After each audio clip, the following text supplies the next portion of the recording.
eles não têm mais autoridade de dizer o seguinte, olha, só quem vai entrar aqui para fazer campanha para deputado é o candidato X. Se o Y vier aqui, você não serve cafezinho, o táxi não aceita corrida, esse cara vai embora daqui escorraçado.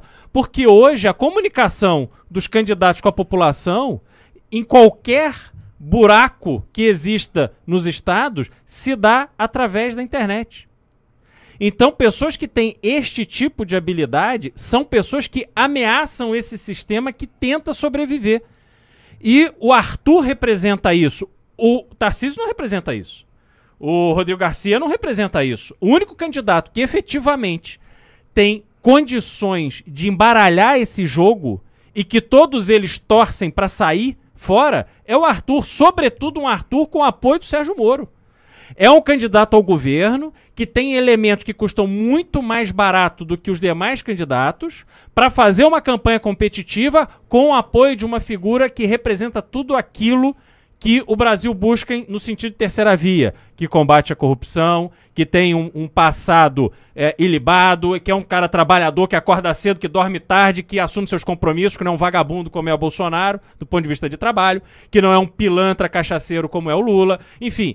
Então, todo esse cenário a favor do Arthur Duval, isso é a verdadeira ameaça que existe para o sistema tradicional de se fazer campanhas eleitorais, não só nos Estados Unidos, em São Paulo, mas nos estados do Brasil.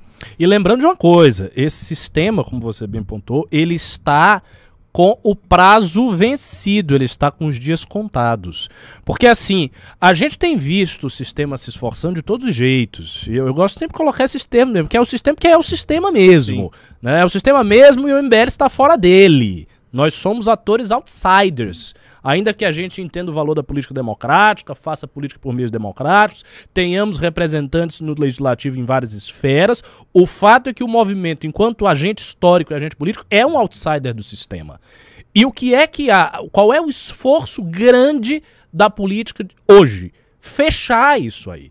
Então, o aumento absurdo do fundão, que é uma coisa que a gente denunciou e vem denunciando, é nesse sentido. As dificuldades crescentes que os partidos colocam para outros partidos, tentando diminuir a quantidade de partidos o máximo possível, dizendo que isso é para respeitar a democracia, porque os partidos pequenos fazem negociatas, tudo conversa. Os partidos grandes fazem negociata, tá todo mundo fazendo, todo mundo tá fazendo negociata, do grande ao pequeno, com exceção de os partidos ideológicos. Então não é verdade, não é para defender a democracia coisa nenhuma. É para diminuir a quantidade de partidos, diminuir a quantidade de caciques e facilitar que o sistema se feche todo. Então isso a gente está vendo o tempo todo. Nós estamos vendo há anos, já tem anos, tentativas crescentes de cercear a liberdade de fazer política através das redes sociais. Isso aconteceu muito. O nosso alcance, o alcance do MBL foi diminuído várias vezes ao longo de todos esses anos que a gente faz política, desde lá de 2015.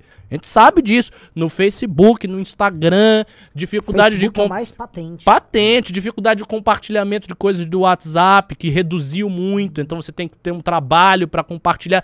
E todo o propósito por trás disso foi justificado explicitamente na cara nossa e de todos vocês.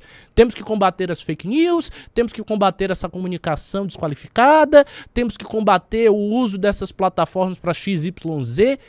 Traduzindo, esse discurso todo, traduza, o que ele quer dizer? Ele quer dizer, basicamente, existe um fenômeno mundial de fazer política nas redes sociais e nós temos que reduzir isso aí. Isso acontece, e no Brasil acontece mais do que em todos os lugares. Por quê? Porque a nossa resistência civil enquanto sociedade é mais fraca. Então a gente se mata aqui, mas existe uma certa apatia da sociedade. Nós vimos essa apatia no dia 12 de setembro, onde a gente se matou para fazer uma manifestação e as pessoas não foram. Então há essa apatia e todos vocês se preparem. Se não tivermos a opção do Moro ganhar a eleição, porque ele tem que ganhar, e o Lula voltar, o Bolsonaro voltar... O Bolsonaro não, porque ele depende de rede social. Mas se o Lula voltar, que o PT não depende de rede social, fazer política com rede social vai ficar muito difícil. Porque é do interesse de todos os partidos grandes, PT incluso, dificultar o máximo esse tipo de política que a gente faz aqui. E eles vão dar todos os exemplos possíveis, vão falar de crimes, vão falar de gabinete do ódio do Bolsonaro, vão vir com todos os exemplos que você pode imaginar para te enganar e dizer que não dá para deixar a rede social, nós temos que regular, veja bem, tá tudo desregulado, isso é um grande problema. Então, a realidade é essa. O sistema político está se fechando. Se a gente não ganha agora, se não vai pro governo de São Paulo para ganhar, se não vai pro governo do Brasil para ganhar e para quebrar isso aí, será tarde. E foi tarde, aí acabou.